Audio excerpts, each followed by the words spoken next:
യേശുക്രിസ്തുവിൻ്റെ പരിശുദ്ധമായ നാമം മഹത്വപ്പെടുമാറാകട്ടെ. 18-ാം സങ്കീർത്തനമാണ് നാം ചിന്തിക്കാൻ പോകുന്നത്. സങ്കീർത്തനക്കാരനായ ദാവീദിൻ്റെ സങ്കീർത്തനങ്ങളിൽ 18-ാമത്തെ സങ്കീർത്തനം. 18-ാം സങ്കീർത്തനത്തിന് വേറെ ഒരു ചില വിശേഷം കൂടിയുണ്ട്. ഏതാണ്ട് ദാവീദിൻ്റെ അന്ത്യകാലത്തുള്ളതായ സങ്കീർത്തനമാണത്. മാത്രമല്ല, ദാവീദ് ദൈവസന്നിധിയിലിരുന്ന് തൻ്റെ കഴിഞ്ഞകാല ജീവിതത്തെ അയവിറക്കിക്കൊണ്ട് പാടുന്ന പാട്ടാണ് ആ സങ്കീർത്തനം.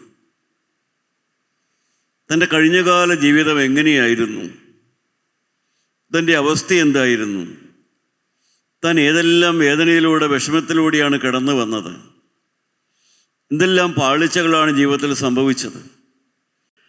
പ്രിയപ്പെട്ടവരെ, നാം ഓരോരുത്തരും ജീവിതത്തിൽ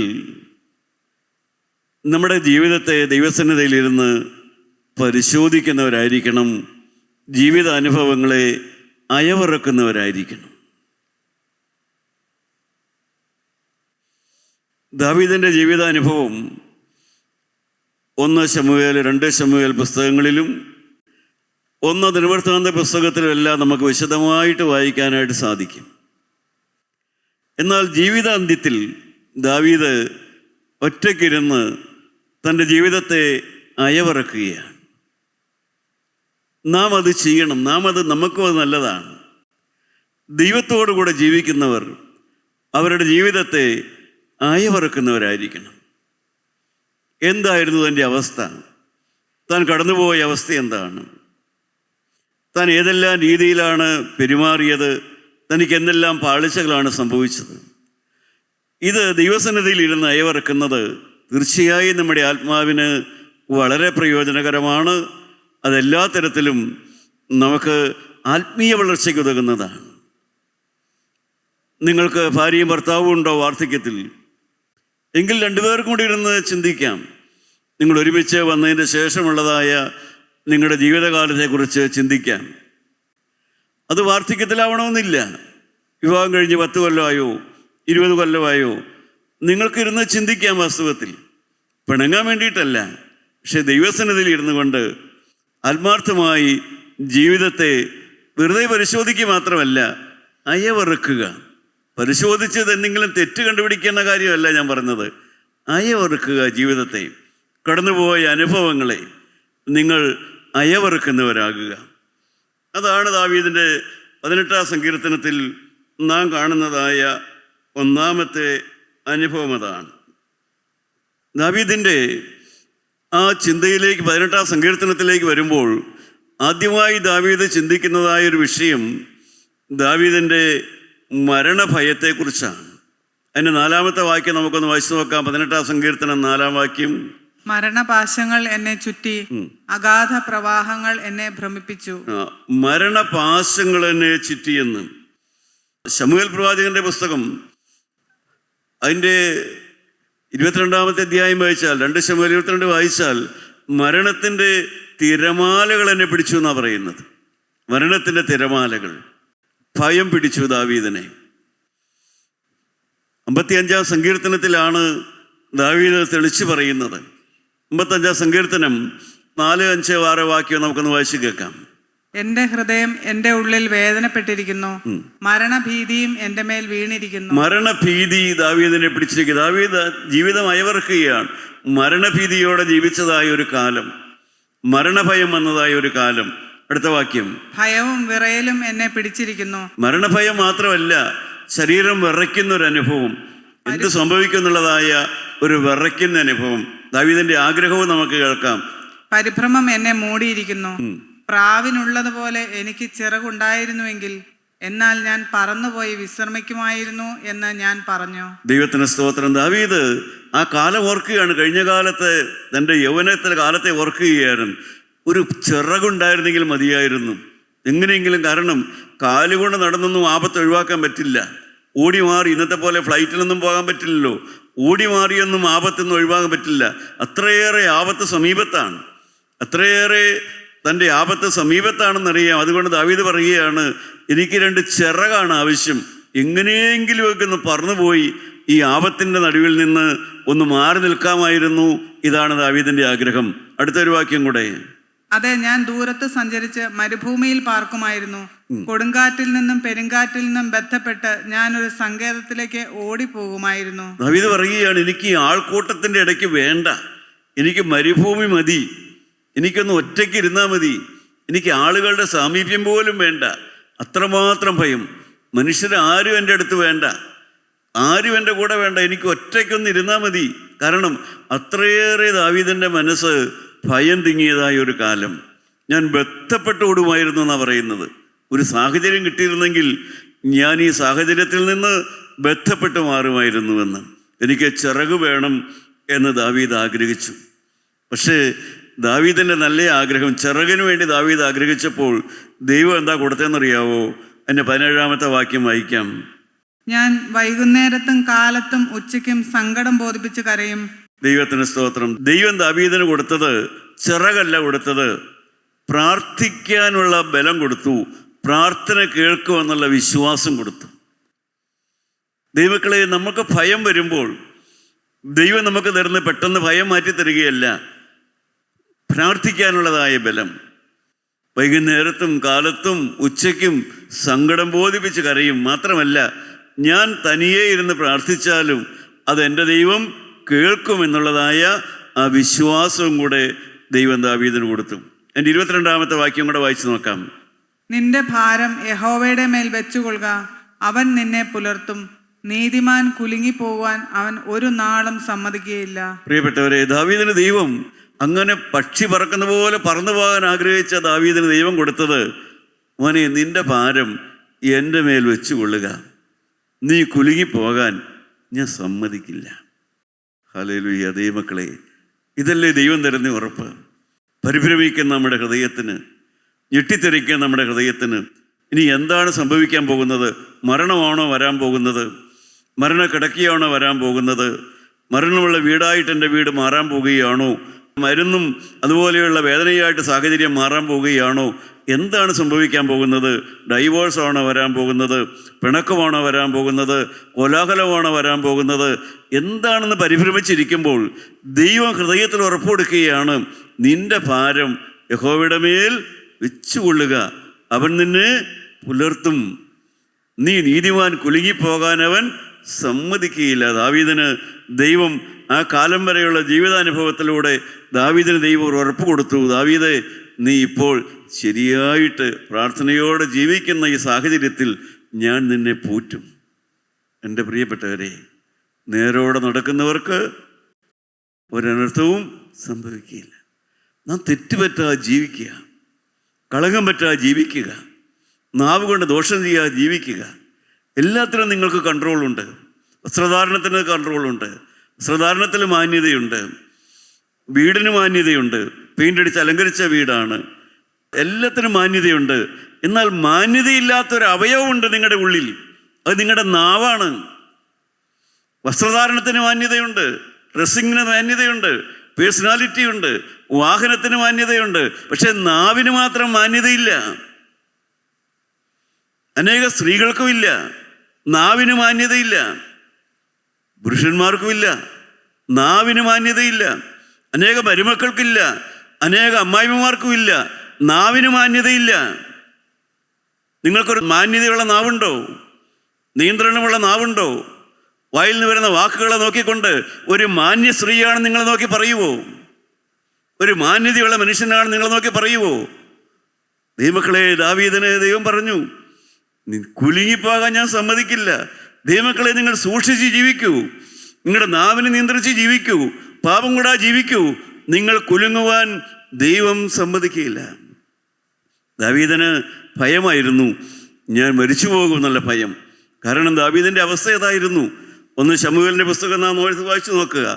അതിൻ്റെ 20-ാം അധ്യായം എടുക്കാം. 1 ശമൂവേൽ 20-ാം അധ്യായത്തിൻ്റെ 3-ാമത്തെ വാക്യത്തിൽ ദാവീദിന് അക്കാലത്ത് നല്ലൊരു സ്നേഹിതനുണ്ടായിരുന്നു. ശൗൽ രാജാവിൻ്റെ മകനായ യോനാഥാനായിരുന്നു ദാവീദിൻ്റെ നല്ല സ്നേഹിതൻ. സ്നേഹിതന്മാർ തമ്മിലുള്ള സംഭാഷണമാണ് 20-ാം അധ്യായം 3-ാമത്തെ വാക്യം.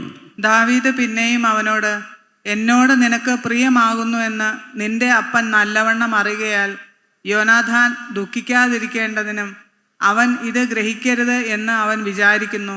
എന്നാൽ യഹോവയാണ്, നിന്നാണ് എനിക്കും മരണത്തിനും മധ്യേ ഒരടി അകലം മാത്രമേ ഉള്ളൂ എന്ന് സത്യം ചെയ്തു പറഞ്ഞു. ദൈവത്തിന് സ്തോത്രം.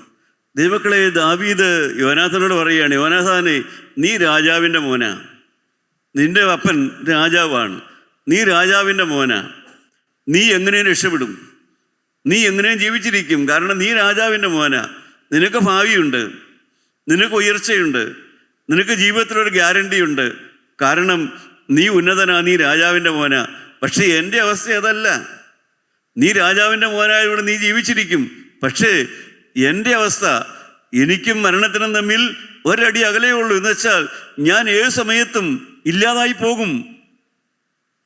കൂട്ടുകാരോടി വർത്താനം പറയുന്ന പോലെ, നിൻ്റെ അപ്പൻ ആരോ അല്ലേ, നിനക്ക് ഇന്ന പദവിയൊക്കെ ഇല്ലേ, നിൻ്റെ വീട്ടിൽ അതില്ലേ ഇതില്ലേ, നിനക്ക് ആ സാഹചര്യമൊക്കെ ഇല്ലേ, എനിക്കതൊന്നുമില്ല, ഞാനിങ്ങനെ ഞാൻ തോറ്റുപോകുള്ളൂ, എനിക്ക് ഗതിയില്ല, നിനക്ക് അവിടെയൊക്കെ പോകാം, എനിക്ക് ആശയില്ല.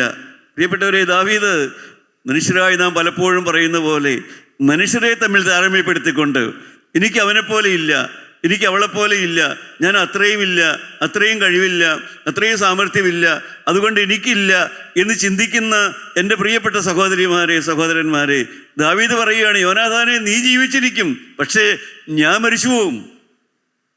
കാരണം ഞാൻ അസ്തമിച്ചു പോകാറായി, ഞാൻ തീർന്നു പോകാറായി. പ്രിയപ്പെട്ടവരെ, ദാവീദ് ശൗൽ രാജാവിന് തന്നോട് അസൂയയാണെന്ന് ദാവീദിനറിയാം. അതുകൊണ്ട് ഭയപ്പെട്ടിട്ടാണ് ദാവീദ് പറയുന്നത്, ഞാൻ മരിച്ചു പോകുമെന്ന്. എന്നാൽ ദാവീദ് മരിച്ചോ? പ്രിയപ്പെട്ടവരെ, ദാവീദ് ജീവിതമായി ഓർക്കുകയാണ്. അത്രയും ഭയമുള്ള മനുഷ്യനായിരുന്നു. ഞാൻ മരിച്ചു പോകുമെന്ന് ഞാൻ പ്രതീക്ഷിച്ചിരുന്നു. മരണവും എന്നെ തമ്മിൽ ഒരടി അകലേ ഉള്ളൂ, എന്നുവെച്ചാൽ അടുത്ത് വന്നിരിക്കുന്നു എന്ന് വിശ്വസിച്ചു. എന്നാൽ ആ ദാവീദിനെ നിങ്ങൾക്ക് പരിചയമുണ്ടോ? ആ ദാവീദിനെ മരിക്കുകയല്ല ചെയ്തത്. ദാവീദ് 3 പ്രാവശ്യം അഭിഷേകം പ്രാപിച്ചു. ഒരു പ്രാവശ്യം ദൈവം പറഞ്ഞ പ്രവാചകൻ അഭിഷേകം കൊടുത്തു. 2 പ്രാവശ്യം ഇസ്രായേൽ ജനം 2 ഗ്രൂപ്പുകളായി 2 രാജ്യമായി തിരിഞ്ഞ് അവനെ 2 പ്രാവശ്യം അഭിഷേകം ചെയ്തു. അവൻ രാജാവായി തീർന്നു. പ്രിയപ്പെട്ടവരെ, അതാണ് ജീവിതമായി വറക്കുക. നിങ്ങളുടെ കഴിഞ്ഞകാല ജീവിതത്തെ നിങ്ങൾക്ക് മരണഭയം ഉണ്ടായിരുന്ന നാളുകളില്ലേ? ഭാവി ഉണ്ടാവില്ല എന്ന് ഓർത്ത നാളുകളില്ലേ? വിവാഹം നടക്കില്ല എന്ന് ഓർത്ത കാലങ്ങളില്ലേ? കുഞ്ഞുങ്ങൾ പിറക്കില്ല എന്ന് ഓർത്ത കാലങ്ങളില്ലേ? ദാരിദ്ര്യമെന്ന് മൂടിക്കളയുമെന്ന കാലങ്ങളില്ലേ? മരിച്ചു പോകുമെന്ന് ഓർത്ത കാലങ്ങളില്ലേ? ദൈവമക്കളെ, എന്നാൽ ഇന്ന് ജീവിതമായി വറക്കുകയാണ്. ദൈവമേ, അതിൽ നിന്നെല്ലാം പകരം എവിടെ? ഇന്ന് തലയിൽ അഭിഷേകമുള്ളവരായിട്ടിരിക്കും. ഇന്ന് ജീവനുള്ള ദൈവം നിങ്ങളെ തലമുറകൾക്ക് അധിപതികളാക്കി വച്ചിരിക്കുന്നു. ഇന്ന് മക്കളുടെ മക്കളെയും കാണുവാൻ ദാവീദ് പറയുന്ന പോലെ, എൻ്റെ മക്കളുടെ മക്കളെയും കാണുവാൻ ദൈവം എന്നെ അനുവദിച്ചു എന്ന് പറയുന്ന പോലെ, പ്രിയപ്പെട്ടവരെ, വലിയവനായൊരു ദൈവമുണ്ട്, സഹായിക്കുന്നൊരു ദൈവമുണ്ട്, കരുതുന്നൊരു ദൈവമുണ്ട്. എനിക്ക് ചിറക് മതിയായിരുന്നു എന്ന് പറഞ്ഞ ദാവീദാണ് ജീവിതമയവർക്കൊണ്ട് പറയുകയാണ്, ജീവനുള്ള ദൈവം എന്നെ ഉയർത്തിയെന്ന്. ദൈവത്തിന് സ്തോത്രം. ദാവീദ് പിന്നെയും ദാവീദിൻ്റെ ജീവിതത്തിൽ മരണത്തിൻ്റെ തിരമാല എന്നുള്ളത് ദാവീദിന് ഒരു അനുഭവം തന്നെയായിരുന്നു. ശമൂവേൽ പ്രവാചകന്റെ 2-ാം പുസ്തകം 15-ാം അധ്യായമൊക്കെ വായിക്കുമ്പോൾ ദാവീദ് പിന്നെയും മരണഭയത്തിലായി. ആദ്യത്തെ മരണഭയം ശൗലിൽ നിന്നാണ് വന്നത്, മരിച്ചു പോകുമെന്നുള്ള ഭയം. അത് ദൈവം കൃപയാൽ മാറ്റിക്കൊടുത്തു, ഇസ്രായേലിലെ രാജാവായിട്ട് അഭിഷേകം ചെയ്തു. പക്ഷേ മരണഭയം പിന്നെയും വന്നു. ഇപ്രാവശ്യം മരണഭയം വന്നത് തൻ്റെ മകൻ തന്നെയാണ്. തൻ്റെ മകനായ അബ്ശാലോമാണ് തന്നെ കൊല്ലുവാൻ വരുന്നുവെന്ന് ദാവീദിന് മനസ്സിലായി. അബ്ശാലോം തന്നെ കൊല്ലുവാൻ വരുന്നു. ദൈവമക്കളെ, എവിടെയാണ് മരണഭയം വിട്ടുമാറുന്നില്ല? കാരണം ഇതെല്ലാം മനുഷ്യനെ ഭയം വിട്ടുമാറില്ല. ഒന്നില്ലെങ്കിൽ ഒന്ന്, ഒരു ഭയമല്ലെങ്കിൽ മറ്റൊരു ഭയം, ഒരു കാരണമെങ്കിൽ മറ്റൊരു കാരണം. അങ്ങനെ എപ്പോഴും മനുഷ്യൻ മരണഭയത്തിനകത്ത് കടന്ന് വലയുകയാണ് ചെയ്യുന്നത്. എവിടെയെങ്കിലും ഒരു ആശ്വാസം കിട്ടുമോ? 91-ാം സങ്കീർത്തനം നമുക്കറിയാം. 91-ാം സങ്കീർത്തനത്തിൻ്റെ 6-ാമത്തെ വാക്യത്തിലോ അല്ലേ പറയുന്നത്, നിൻ്റെ ഒരു വശത്ത് 1000 പേരും മറുവശത്ത് 10,000 പേരും വീഴും, എങ്കിലും അത് നിന്നോട് അടുത്ത് വരികയില്ല. ദൈവത്തിന് സ്തോത്രം. ദാവീദ് പിന്നെയും പറയും, മുമ്പും പിമ്പും എന്നെ അടച്ചു ദൈവം, മുമ്പും പിമ്പും ദൈവം എന്നെ അടച്ചു വെച്ചു. ഇതെല്ലാം അനുഭവങ്ങളാണ്. നാം ജീവിതത്തിലേക്ക് തിരിഞ്ഞു നോക്കുമ്പോഴാണ് നമുക്കും ഇത് പറയാൻ സാധിക്കും. ദൈവം എന്നെ മുമ്പും പിമ്പും അടച്ചു വെച്ചു. ഞാൻ മുന്നോട്ട് പോയി വീഴാൻ ദൈവം സമ്മതിച്ചില്ല. ഞാൻ നിഗളിയായി നശിക്കാൻ ദൈവം സമ്മതിച്ചില്ല. ഞാൻ അഹങ്കാരത്തിലേക്ക് എടുത്തിയാടി നശിക്കാൻ ദൈവം സമ്മതിച്ചില്ല. ഞാൻ ആ കുരുക്കിൽപ്പെട്ട് നശിക്കാൻ ദൈവം സമ്മതിച്ചില്ല. ആ അഴുക്കിൽപ്പെട്ട് നശിക്കാൻ ദൈവം സമ്മതിച്ചില്ല. ഞാൻ മുന്നോട്ട് എടുത്തിയാടി തീരുമാനങ്ങളെടുത്ത് നശിക്കാൻ ദൈവം സമ്മതിച്ചില്ല. ഞാൻ പുറകോട്ട് പോയി നിരാശപ്പെട്ട് തകർന്നു പോകാൻ ദൈവം എന്നെ സമ്മതിച്ചില്ല. ഒരു വശത്ത് 1000 പേരും മറുവശത്ത് 10,000 പേരും വീണു. പക്ഷേ എന്നെ ദൈവം നിലനിർത്തി. സഹോദരങ്ങൾ വീണു, സഹോദരിമാർ വീണു, പരിചയക്കാർ വീണു, അപ്പുറത്തും ഇപ്പുറത്തും എല്ലാം അനർത്ഥം. എൻ്റെ പ്രിയപ്പെട്ടവരെ, നാം രക്ഷിക്കപ്പെടുന്നതിന് മുമ്പ് നമ്മുടെ കണ്ണുകൊണ്ട് കണ്ടിരുന്നത് എന്തൊക്കെയാ? വീഴുന്നവരെയേ കണ്ടിട്ടുള്ളൂ, കോപിക്കുന്നവരെയേ കണ്ടിട്ടുള്ളൂ. ഒരു കോപം വന്നാൽ തിരിച്ചു കോപിക്കും, ഒരു ശാഠ്യം വന്നാൽ തിരിച്ച് ശാഠ്യം കാണിക്കും, ഒരു പിണക്കം വന്നാൽ തിരിച്ചു പിണങ്ങും. രക്ഷിക്കപ്പെടുന്നതിന് മുമ്പ് നമ്മുടെ കണ്ണിൻ്റെ കാഴ്ച അതാണ്. കള്ള് കൊടുത്താൽ അത് കുടിക്കും, സിഗരറ്റ് കൊടുത്താൽ അത് വലിക്കും എന്ന് വേണ്ട, ഏതിനോടും ചാഞ്ഞു പോകുന്ന വീണു പോകുന്ന മനുഷ്യരെ നാം കാണുന്നുള്ളൂ. രക്ഷിക്കപ്പെടുന്നതിന് മുമ്പ് നാം വിചാരിക്കും എല്ലാവരും അങ്ങനെ തന്നെയാണെന്ന്. എല്ലാവരും ഇങ്ങനെയൊക്കെ തന്നെയാണ്. സാഹചര്യം വന്നാൽ എല്ലാവരും അതൊക്കെ ചെയ്യുമെന്ന്. എല്ലാവരും അങ്ങനെ കോപിക്കും, എല്ലാവരും അങ്ങനെ പിണങ്ങും. അങ്ങനെയൊക്കെ പറഞ്ഞാൽ പിന്നെ എന്നാ ചെയ്യണത്? അങ്ങ് പിണങ്ങുകയല്ലാതെ വേറെ എന്താ ചെയ്യുക? ഇതാണ് സ്വതവേ മനുഷ്യൻ ചിന്തിക്കുക. പക്ഷേ നാം രക്ഷിക്കപ്പെട്ട് കഴിയുമ്പോഴാണ് നാം കാണുന്നത്, ഒരു വശത്ത് 1000 പേരും മറുവശത്ത് 10,000 പേരും വീണാലും ആ അഴുക്കിൽ പെടാതെ, ആ വീഴ്ചയിൽ തേരാതെ നേരോടെ നിൽക്കുന്നവർക്ക് നമുക്ക് കാണാൻ സാധിക്കും. അതാണ് നിങ്ങളുടെ കണ്ണിനെ കുറിച്ച് ചിന്തിച്ചു നോക്കിയേ. രക്ഷിക്കപ്പെടുന്നതിന് മുമ്പുള്ള നിങ്ങളുടെ കണ്ണുകൊണ്ട് നിങ്ങൾ കണ്ടിട്ടുള്ളത് വീഴുന്നവരെ കണ്ടിട്ടുള്ളൂ, തെറ്റ് ചെയ്യുന്നവരെ കണ്ടിട്ടുള്ളൂ, അതിൽ കുടുങ്ങിപ്പോകുന്നവരെ കണ്ടിട്ടുള്ളൂ. പക്ഷേ ഇന്ന് നിങ്ങൾ കണ്ണു തുറന്ന് നോക്കിയാൽ നിങ്ങളുടെ ഇടത്തും വലത്തും സമീപത്തും നിങ്ങളുടെ ക്രിസ്തീയ കൂട്ടായ്മയിലെ സഹോദരങ്ങളുടെ ഇടയിലും നിങ്ങൾക്ക് വീഴാതെ നിൽക്കുന്നവരെ കാണാൻ സാധിക്കും. അഴുക്കിൽ വീഴാതെ, പാപത്തിൽ വീഴാതെ, കോപത്തിൽ വീഴാതെ, ശാഠ്യത്തിൽ വീഴാതെ, അമ്മായിമ്മ പിണങ്ങിയാലും പിണങ്ങാതെ നിൽക്കുന്ന മക്കളെ കാണാൻ പറ്റും. ഒരു മിസ് കോൾ വന്നാലും, ചെറുപ്പക്കാരൻ ഏത് വശീകരണ വാക്ക് പറഞ്ഞാലും അതിലൊന്നും കുടുങ്ങാതെ നിൽക്കുന്ന നല്ല ചടുലതയുള്ള, നോ പറയാൻ അറിയാവുന്ന നല്ല രക്ഷിക്കപ്പെട്ട പെൺകുഞ്ഞുങ്ങളെ കാണാൻ പറ്റും. കാരണം അവൻ്റെ ചിറകിൻ കീഴിൽ അഭയപ്പെട്ടിരിക്കുന്നു. 91 സങ്കീർത്തനത്തിൽ ദാവീദ് പറയും, ഞാൻ അവൻ്റെ ചിറകിൻ കീഴിൽ ശരണപ്പെട്ടിരിക്കുന്നു. എന്താണ് സമാഗമന കൂടാരത്തിലെ ചിറകിൻ്റെ കീഴിൽ? മഹാപുരോഹിതൻ രക്തം തെളിക്കുന്നുണ്ട്. സങ്കീർത്തനക്കാരൻ പറയുകയാണ്, കർത്താവായ യേശു ക്രിസ്തുവാകുന്ന ആ അറുക്കപ്പെട്ട കുഞ്ഞാടിൻ്റെ രക്തത്തിൻ്റെ മറവിൽ നിന്നുകൊണ്ട് ജീവിക്കുന്നവരെ നിങ്ങൾക്ക് കാണാൻ പറ്റും. ക്രിസ്തുവിൻ്റെ രക്തത്തിൽ ആശ്രയിച്ച് വീഴാ നിൽക്കുന്ന കുഞ്ഞുങ്ങളെ കാണാൻ പറ്റും. ക്രിസ്തുവിൻ്റെ രക്തത്തിൽ ആശ്രയിച്ച് ശാന്തതയുള്ള നാവുള്ള സ്ത്രീകളെ കാണാൻ പറ്റും. ക്രിസ്തുവിൻ്റെ രക്തത്തിൽ ആശ്രയിച്ചുകൊണ്ട് അതേ വീഴാ നിൽക്കുന്ന, കോപിക്കാതെ നിൽക്കുന്ന, ശാന്ത സ്വഭാവമുള്ള പുരുഷന്മാരെ കാണാൻ സാധിക്കും. അവരുടെ സ്വന്തം ശക്തി കൊണ്ട് നിൽക്കുന്നതല്ല, സ്വന്തം കഴിവ് കൊണ്ട് നിൽക്കുന്നതല്ല, യേശു ക്രിസ്തുവിൻ്റെ രക്തത്തിൻ്റെ ഫലമായിട്ട് അവർ ജയമനുഭവിക്കുന്നവരെ കാണാൻ സാധിക്കും. നിങ്ങൾ ആ ജയം അനുഭവിക്കുന്നുണ്ടോ? രക്ഷിക്കപ്പെട്ടെന്ന് പറയുന്നവർ ആ ചിറകിൻ്റെ കീഴിൽ അഭയപ്പെട്ടുകൊണ്ട് ക്രിസ്തുവിൻ്റെ രക്തത്താൽ ഞാൻ ജയം പ്രാപിച്ചിരിക്കുന്നു, ക്രിസ്തുവിൻ്റെ രക്തത്താൽ എനിക്ക് ശാന്തത വന്നിരിക്കുന്നു, യേശു ക്രിസ്തുവിൻ്റെ രക്തത്താൽ എനിക്ക് സൗമ്യത വന്നിരിക്കുന്നു, യേശു ക്രിസ്തുവിൻ്റെ രക്തത്താൽ എൻ്റെ ഹൃദയത്തിൽ നിന്ന് സ്നേഹിക്കാൻ കഴിവുണ്ട്, യേശു ക്രിസ്തുവിൻ്റെ രക്തമുഖാന്തരം എനിക്കിന്ന് ശാന്ത സ്വഭാവമുണ്ട്, എൻ്റെ നാവിന് നിയന്ത്രണമുണ്ട്, എൻ്റെ നാവിന് കൺട്രോളുണ്ടെന്ന് സഹോദരന്മാരെ നിങ്ങൾക്ക് സാക്ഷ്യം പറയാൻ പറ്റുമോ? അതാണ് ജയജീവിതം. ക്രിസ്തുവിൻ്റെ രക്തത്താൽ. ദാവീദ് പറയുന്നു, ഞാൻ ആ ചെറുകിൻ്റെ കീഴിൽ ശരണപ്പെട്ടു, ക്രിസ്തുവിൻ്റെ രക്തമുഖാന്തരം ഭയം മാറി നിൽക്കുന്നു. എനിക്ക് സ്വന്തമായ ശക്തിയൊന്നുമില്ല, സ്വന്തമായി ഞാൻ പേടിച്ചു പോകും. പക്ഷേ ക്രിസ്തുവിൻ്റെ രക്തത്തിൽ ഞാൻ ആശ്രയിക്കുന്നുകൊണ്ട് ഞാൻ വീഴാതെ നിൽക്കുന്നു. പ്രിയപ്പെട്ടവരെ, എത്രയോ പേര്, സഹോദരങ്ങളെ, സഹോദരിമാരെ, നിങ്ങൾ ഭയപ്പെടേണ്ട. ക്രിസ്തുവിൻ്റെ രക്തത്തിൽ നിങ്ങൾ ആശ്രയിക്കൂ. ലോകസ്ഥാപനത്തിന് മുമ്പേ അറുക്കപ്പെട്ട ക്രിസ്തുവാകുന്ന ഒരു കുഞ്ഞാടുണ്ട്. ആ കുഞ്ഞാടിൻ്റെ തിരുരക്തമാണ് ഈ പാവപ്പെട്ട എന്നെ ഇവിടെ നിർത്തിയത്. ആ രക്തത്തിൻ്റെ ബലത്തിലാണ് ഞാൻ നിൽക്കുന്നത്. ആ രക്തത്തിൻ്റെ തണലിലാണ് ഞാൻ നിൽക്കുന്നത്. ആ രക്തം തന്ന ശുദ്ധീകരണം അനുഭവിച്ചുകൊണ്ടാണ് ഞാൻ നിൽക്കുന്നത്. എനിക്ക് ഇന്നും ഇപ്പോഴും എന്നും ശരണമായ രക്തം മാത്രമേ ഉള്ളൂ. കർത്താവേ, തിരുരക്തം കൊണ്ട് എന്നെ പൊതിയണമേ, തിരുരക്തം കൊണ്ട് എന്നെ കാക്കണമേ. ദൈവമക്കളെ, നിങ്ങളുടെ നാവിനെ സമർപ്പിച്ച് നോക്കൂ, നിങ്ങളുടെ കണ്ണുകളെ സമർപ്പിച്ച് നോക്കൂ, നിങ്ങളുടെ ഇന്ദ്രിയങ്ങളെ സമർപ്പിച്ച് നോക്കൂ. നിങ്ങളുടെ ബലഹീന വശങ്ങളെ രക്തത്താൽ പൊതിയണമെന്ന് കർത്താവിനോടൊന്ന് അപേക്ഷിച്ച് നോക്കൂ.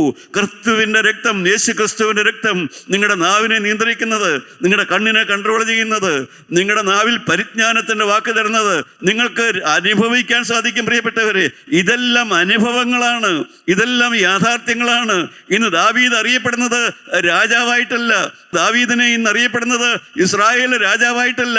ദാവീദിനെ ഇന്ന് അറിയപ്പെടുന്നത് അവൻ്റെ രാജപദവി കൊണ്ടല്ല. ദാവീദിനെ ഇന്ന് അറിയപ്പെടുന്നത് അവൻ്റെ ആത്മീയ ഫലം കൊണ്ടാണ്, അവൻ്റെ ആത്മീയ സ്വഭാവം കൊണ്ടാണ്. ദൈവമക്കളെ, നിങ്ങളിന്ന് അറിയപ്പെടുന്നത് നിങ്ങളുടെ ഡിഗ്രി കൊണ്ടാണോ? നിങ്ങളുടെ പ്രൊഫഷണൽ ഡിഗ്രി കൊണ്ടാണോ? നിങ്ങളുടെ പ്രൊഫഷണൽ സ്റ്റാറ്റസ് കൊണ്ടാണോ?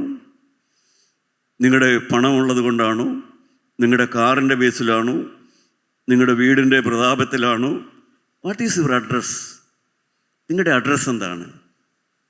ഒരു വിശുദ്ധൻ, ഒരു ശുദ്ധിമതി, ക്രിസ്തുവിൻ്റെ രക്തത്തിൽ ശരണപ്പെട്ട ഒരു സ്ത്രീ എന്ന വിലാസം നിങ്ങൾക്കുണ്ടോ? പണ്ട് ഗബ്രിയേൽ പറഞ്ഞ പോലെ, ഞാൻ ദൈവസന്നിധിയിൽ നിൽക്കുന്ന ഗബ്രിയേലാകുന്നു എന്ന് പറഞ്ഞ പോലെ, ഞാൻ ക്രിസ്തുവിൻ്റെ രക്തത്താൽ കഴുകൽപ്പെട്ട് നിൽക്കുകയാണ്. പ്രിയപ്പെട്ടവരെ, നിങ്ങളുടെ മേൽവിലാസം അതാകണം.